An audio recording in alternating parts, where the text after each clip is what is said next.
welcome back to Upfront Fridays. I'm your host, Amy Barrett, and with me today is author Karen Anderson.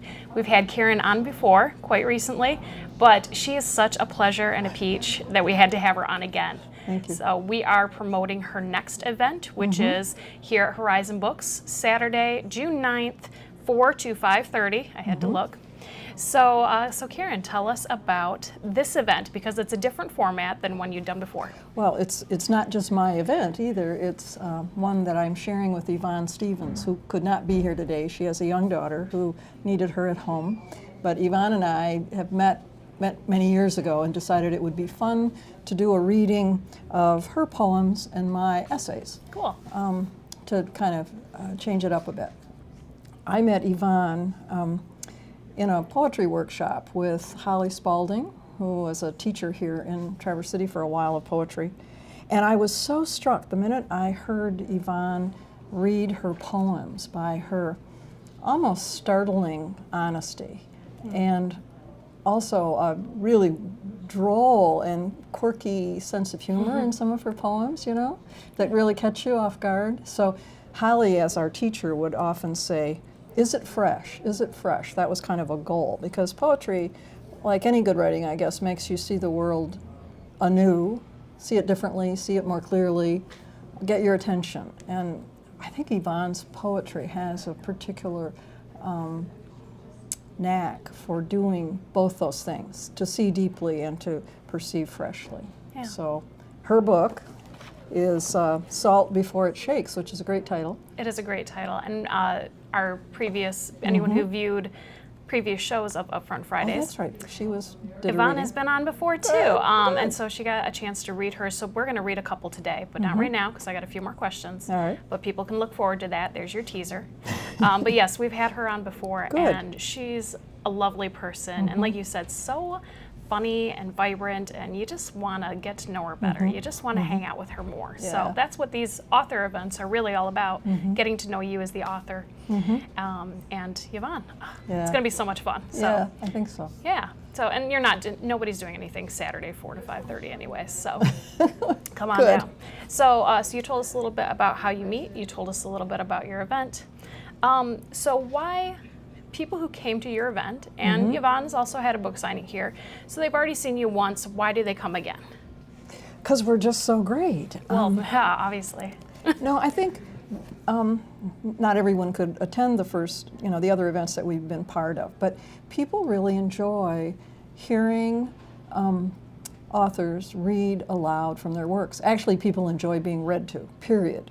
And you and I were talking about that before we went on the air, that there's an idea that as soon as our kids are old enough to read to themselves, we quit reading to them. But actually, we enjoy being read to our whole lives. Yeah. And so I think that I have discovered that people really enjoy hearing something read aloud. It's a different experience than reading it in a book. I mean, a book is a great thing, but especially if it's read by the author, who maybe can comment or answer questions or give his or her own interpretation of the work itself. I mean, I think we've all had that experience. It really enriches the work and your appreciation for the person and the writing. Yeah, you make me think, when you say that, it makes me think of David Sedaris the first time I read him. Yeah. I was like, dang, this guy is a downer, like a Debbie Downer. And then I listened to him read it. And he added his inflections and his tone to it. And I said, oh, this is supposed to be funny. Now I get it. Yeah. But yeah, that's a lot of what yours are about too, because in Gradual Clearing, I'm going to hold it up forever, in Gradual Clearing, Weather Reports from the Heart, which is a wonderful collection of essays. And it was on you told me, the 10 weeks bestseller list for Northern Michigan, which is amazing, for 10 whole weeks. So, if you need the local bestseller, which you do, everyone does, come get it at Horizon Books. So in this, you've got essays that are hard-hitting and really, really honest and really open. So that's something that when you hear you read it, it's a different story than if I read it silently. Yes, I think so. I think one of the things that you talked about the last time we met too was that other people take different parts of it. Yes, yes. Do you want to talk about that a little bit? Well, it's amazing to me how I can write about my own experience, my own very personal experience sometimes. And when I was interviewed at Interlochen Public Radio, where these essays are aired every week, by Dan Wanchura for the Green Room, he said, you know, these essays are very, what's the word, authentic. And then he said, you make yourself pretty vulnerable. Is that uncomfortable? And I said, no, because people aren't reading these essays to find out about me. They're reading them to find out about themselves. And so they bring me their stories. I mean, nobody ever comes up afterwards and talks about me. They talk about themselves, because somehow I've triggered something in them from their own experience. And that is so satisfying. And I can never predict what that's going to be. I mean, it's sometimes utterly what I would consider remote from the actual thing that I wrote, but somehow it connected. And I don't know, it kind of is affirming about how much we're all alike in some ways, Yeah. deeper ways. Yeah, that's really beautiful. Thank you, Karen. Yeah. So you promised us that you would read Oh. this morning. Sure. Could you whip out a few for us? How about a poem? Wonderful. I mean, it'd be greater if Yvonne could read it, but people will have to come on Saturday and hear Yvonne. But here's one that I particularly enjoy. Probably, see, I bring to it my own experience. But this is about her dad, and I think about my own dad and the dad I wish I had. This is called Workday's End. I would watch my father empty his pockets, wallet, then keys, knife, then change pouch. The wash would take out a nut, a dime, sometimes Kleenex torn to scrap. I would help him take off his boots that smelled like hot leather, sweat metallic, cowboy style. They required a bit of pull and push and then pull before they would give to my small hands. My father wore pocket tees and 5-pocket blue jeans, hauled scrap metals with a high-low forklift. Some days he would lift me up, set me on his shoulders, and say, "Whoa, daughter, getting big on me. I remember when you were just knee-high to a grasshopper." I recall trying to imagine myself then when I could have fit in his pocket. Isn't that? Oh, that is really precious. Oh, it's so vivid. my I mean, you can goodness. smell it and feel it and taste it and see it, you know. And every kid that's ever done their dad's laundry and gone, why did you leave the Wait a stuff minute. in the pockets? Yeah. So that's just a taste of how good she is. So more on Saturday. Beautiful. Thank you. So, So, and so want me to we're read going to an read, essay? yes, please read an essay. So that you said Okay. this one that you chose for this morning is a timely one. Yeah, this is about lilacs, and this is kind of the lilac season here in Traverse City. They're Yeah. just maybe a bit past their prime, but there's a lot of them around. Yes. And this is about lilacs and also about more than lilacs. Lilacs in bloom. When I see lilacs in bloom, I have to stop. Sometimes it's in the country, where enormous old bushes grow beside abandoned barns. Sometimes it's in my neighborhood alleys, where they grow beside garages that used to be horse stables. These orphan bushes that nobody waters or prunes are lavish with their gifts. And I stop what I'm doing to admire the rich colors, dark purple, pale violet, purest white. I lean into the moist clusters and inhale that honey lavender smell. Now, it's true that you can buy lilac bushes at a nursery and plant them in your own backyard. I have done this myself and confess the results are disappointing. The branches spindly, the blossoms spare. Lilacs, it seems, resist cultivation and do better in forgotten places with full sun and freedom. I admire this. They speak to me of something in myself that yearns to grow wild at the edges, to flourish untended, and pour out my glory for one brief moment. Maybe someone will stop. Maybe not. If you pick lilacs, they will wilt in an hour. Better to lean into the living blossoms and bury your face in fragrance. There's a lot going on there, I know, not just lilacs. not just lilacs. But So that's beautiful. Thank you. thanks for making this opportunity to share a little bit, give a little yeah. preview. Yes. So this is the type of thing, right? These Mm-hmm. lilacs and everything that's going on around it, that when people come on Saturday, Mm-hmm. people come and hear poets and Mm-hmm. essays, and because they want to be moved. People want to. People want to be moved. Thank you for saying that. That is so true. Right, We really do. We yearn for it. right. So lilacs So- give you a taste of that. Mhm. So I And would- fathers. Mhm. Yes, and fathers, Yeah. which is so deep and Mhm. can be painful and can be beautiful and all the Yes. things. And like you healing. said. Yeah, yeah. Mhm. So those are great places to start. So I All encourage right. you, right, bring your kids, bring your daughters, bring your Yeah. bring your significant others, people that you want to reconnect with. I think this is Good going to be a idea. good place to do that in, a Thank safe you. place. So thank you so much for coming on today, Oh, Karen. it's a You're great privilege. fantastic, and I feel renewed in spirit just seeing you again. So thank you so much. Thank- Hi, welcome back to Upfront Fridays. I'm your host, Amy Barrett, and with me is author Linda Hughes. Thank you so much for coming today, Linda. You came all the way up from way down south. I did. So, yes. woo, you Yeah, made I know, it. I know. Made it this much time. But you are a Michigander through yes, and through. I am. I So, am. despite what your accent might tell me, I know. I try when I come back here to get rid of the southern accent, but I've been in the South now for 30 years, long time. it's hard to shake it. As long as I was here, well, longer actually, because my 70th birthday is coming up. Oh, I know. well, awesome. Saturday. Wonderful. I oh know. My gosh. So I'm well, celebrating here in Michigan. Came home. Michigan will always be Yeah. home to me. well, happy birthday and Thank many you. happy returns of the day. Thank you. So, Thanks. so did you come into being an author then later in life, or did you start out?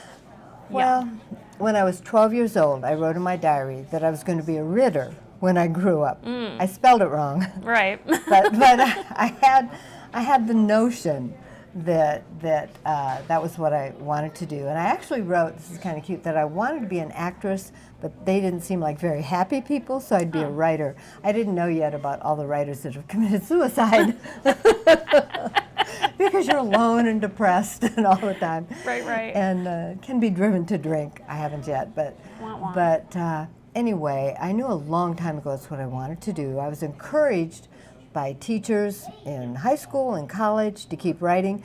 So of course I got a degree in sociology. Oh, okay. Yeah, Yes, you yeah, do.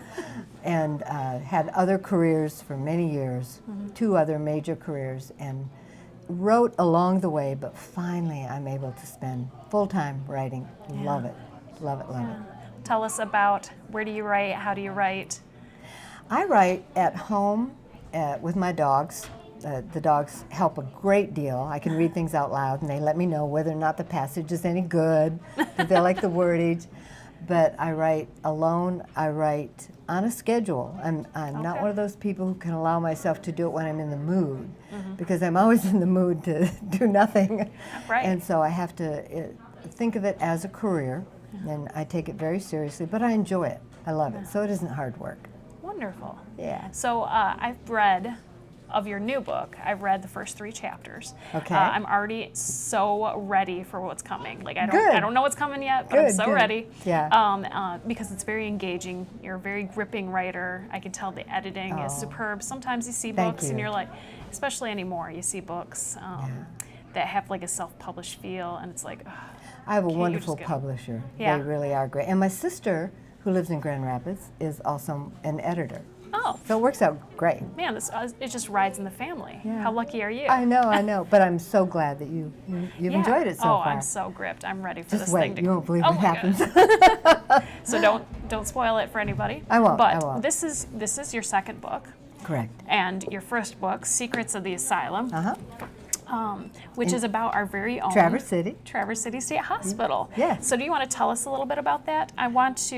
What I want for our viewers is that they're going to go pick up this book as soon as they're done hearing this interview. So tell us about the book. That's great. Yeah, Thank you. that's the plan. Well, the Secrets of the Asylum, first of all, I've been coming to Traverse City my whole life and have family here. And my aunt was in Cottage 23 when it's assisted living. And I would go visit her in her room in that cottage and just imagine what it was like Yeah. years ago when it Right. really was an asylum.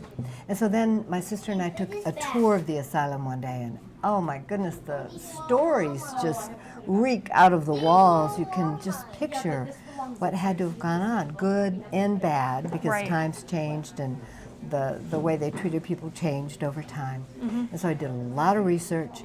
I used my imagination in putting characters in what was real in Yeah. 1921. Oh. And so I really enjoyed putting all this together. And it's a 21-year-old woman who's old enough now to Okay. try to figure out why her mother's been in the asylum for 15 years. Okay. And so it's really a mystery, and there's all kinds of mayhem and murder and all kinds of things going on. Ooh. But it's a mystery that she finally is able to unravel. So it was, yeah, I loved it. So it's got some mystery, it's got some suspense, it's got a real historical setting. It does have the historical setting. It was amazing studying and looking at everything that I could find that talked about what had gone on there. And I actually found the memoirs were the most useful. Yeah. That there was all of the official historic stuff, but then the memoirs of people who had been there or were raised there were most telling. And there were people who were only there because they had no place else to go. Yeah. And I'm sure you know the story and know all about it, but there were also people there who really needed to be there. Yeah. And so I just had a great time figuring all that out. So your characters, do they really need to be there? One really needs to be there badly, but she's the one you would suspect the least. Oh. And I think that happens, though. People who are really sociopaths can pull it off as though they're normal. So, yeah, she's quite a character. That's intriguing. Yeah. So, Yeah. so this is 20 years later. So that's Secrets of the Asylum happens in 1921, right? Right. And then 20 years later, you come to Secrets of the Island. 1943. I thought it was going to be 20 years later, but I got her pregnant at the wrong time here to have a daughter. Oh, okay. So just about. Yeah, In the ballpark. Right, in the ballpark. And so this is during World War II, and it's the same family. I follow the same Oh, neat. people. People So it's love that. Readers love doing that. You know, Oh, Ken Follett style, where they're following generations. Yeah. I know, I love doing it too. And I found out in my research in Traverse City in general, I found out that during this time they said there had been an influx of Irish families. Well, there were only 6,000 people in the whole town, so an influx might have been 50 people, who knows? Right. But this is an Irish family, been here a long time, but carries on here. And here the family also has a cottage on Mackinac Island. So in Secrets of the Island, the girl from here who's 21 years old, baby here, born here, 21 years old here, she sequesters herself on the island. She's got things going on in her life and she wants to hide away. And so she goes to the family cottage, but finds out all kinds of things Yeah. that weren't even revealed yet here, more about this family. Oh, wow. So I love the family history. Yeah. And I think that's true of all of us. I think if most of us had the ability to look back in our families, we'd all find somebody who needed to be in the asylum. Somebody who committed murder somewhere along the way, somebody who did things they shouldn't have been doing, Sure. as well as some really good people. And I'm very spiritual. I honestly believe that the spirits of our ancestors guide us and support us and protect us, and we need to pay attention to that. So that's why family stories are important to me. And then there's the third one, of course, coming up next year. Okay. And you have a title for that already? Yes, Secrets of Summer. Secrets of Summer. And that one takes place, the same family, another daughter, 21 years old, and she is in my hometown of West Branch, Michigan. Have you ever heard of West Branch? Yes. You ever been there? I don't know if I've ever never been there. People always say they've driven by. Yeah, They see the and- sign yeah. on the expressway. Beautiful little town. Wonderful little hometown. Your hometown. Yes, my Right. hometown. Which is really fun. And you told me off camera that she's being punished by being sent to West Branch. Yeah. So does that tell us what you think about West Branch? Or is that Well, I thought it was kind of funny, Yeah. just because it's a very small town. Yeah. And she's used to Traverse City, and not that it's a huge city, but it certainly got more. And West Branch, I think, has 2,000 people or less, and always has. right.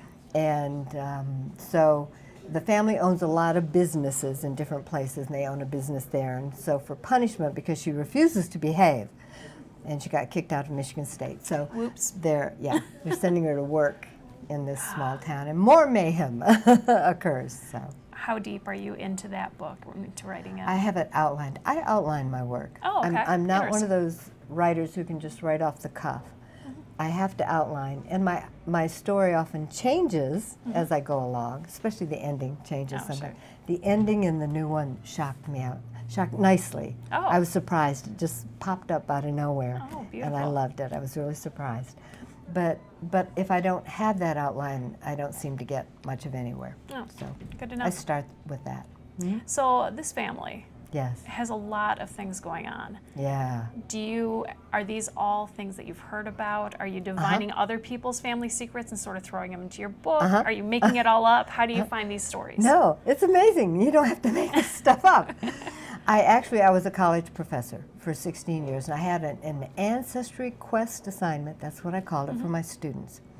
And I would have them go talk to family elders. And if they didn't have family elders, that they could talk to other people that came from the same generation as their family elders would have been. And I couldn't believe how often they would come back and say, they told me this story about my family that I never knew. When we're children, they don't tell us, and they shouldn't. But once we grow up, if we start asking questions, we learn all kinds of things. I had students learn things that make these books look pale. Really? I had a student learn that her great-grandmother had been a prostitute for the Nazis in Germany, and it was the only way she could keep her 6 children alive. Whoa. I had a student who learned that she was a test tube baby. She'd never known that. Whoops. Lots of students learned that there'd been family money at one time, but somebody lost it, or that somebody was committed. In our family, we learned that Aunt Mary and Uncle Don weren't really married because Uncle Don was already married to Aunt Mary's sister, who was in an asylum. Who knew? Ooh. I know. So That's this stuff it really happens in families. oh. And that's why it's fascinating to me. Right. Yeah. And that's probably why there's so much richness and depth in these characters. In the opening of Secrets of the Island, we meet May, who has 10 children, and she's learning about the fate of some of her children who have Yeah. gone off to war. Yes. And it's She all had very plans in heartbreaking. her head that, of course, that didn't work out. Right. But so good. But you feel like what May experiences. I was like, oh, that's how it would feel. Your characters are very believable. They're very gripping, and I want to hang out with May. Like, I want her to make me some cookies. I Amy, want us to thank sit you down so and have a much. conversation. Yeah, I appreciate that. so That's great. They're wonderful characters, and I'm really excited about the next chapter. Good. I can't wait to get home and read more. Aw, So see thank you. you. Find her in Traverse City. Find her on Mackinac Island. you, Thank you sweetie. so much You're for a doll. coming on, Linda. Thanks.